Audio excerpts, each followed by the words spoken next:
about how Mikira is winning the races.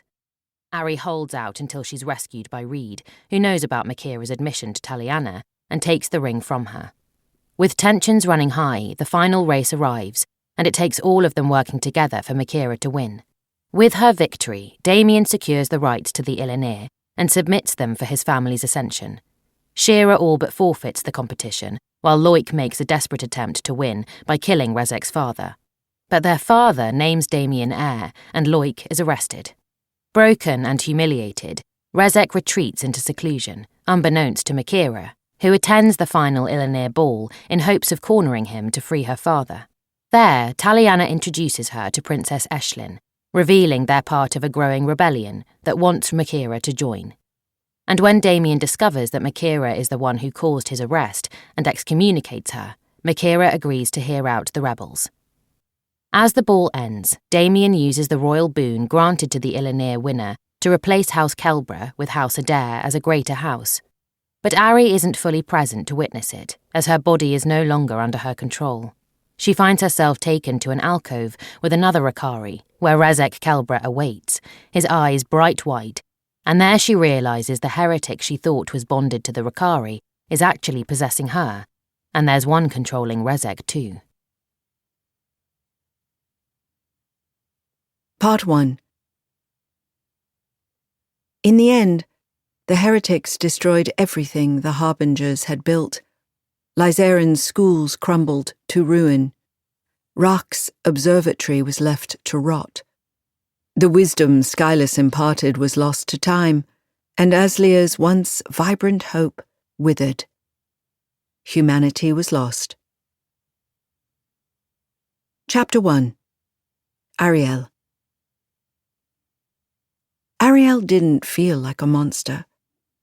The floor-length mirror before her told one story, a girl wrapped in a dress of midnight velvet, Aslier's silver fang gathered in the hollow of her throat, and the weight of a noble house behind her. But her eyes told another. When she gazed into them, she saw fear, and she hated herself for it. She pressed her fingertips into the skin of her arm, her belly, her throat, seeking some sign of the creature that lurked underneath. But whatever the heretic inside her was, spirit or beast or phantom, there was no line between where she ended and it began. "I won't let you make me afraid," she told the heretic. It had been quiet following her encounter with Rezek Kelbra at the closing Illinir ball.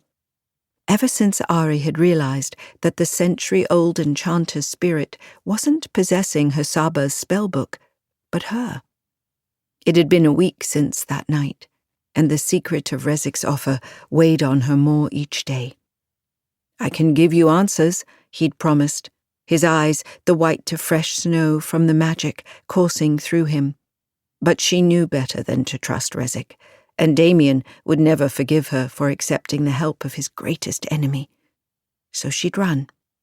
Still, it gnawed at her that the knowledge she sought was just out of reach. "Ariel?" Damien's voice slid over her like a warm cloak, and she let herself be enveloped by it, by him, as he appeared behind her in the mirror, his arms enfolding her in a steady embrace. His bedroom was a shadowed alcove at his back, the curtains drawn against the approaching dusk, but the enchanted lights illuminated the newfound heaviness in his grey eyes. His lips brushed her cheek. "You look formidable." She did.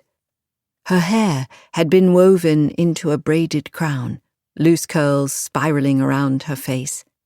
Kohl encircled her eyes, making the brown bright and deep.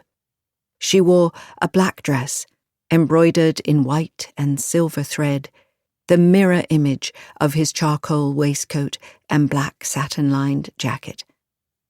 His hair was neatly styled, not a strand out of place to betray the turmoil beneath his steely exterior.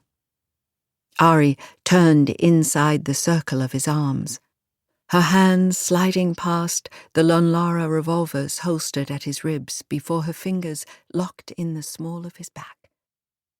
"I only wish it were for..."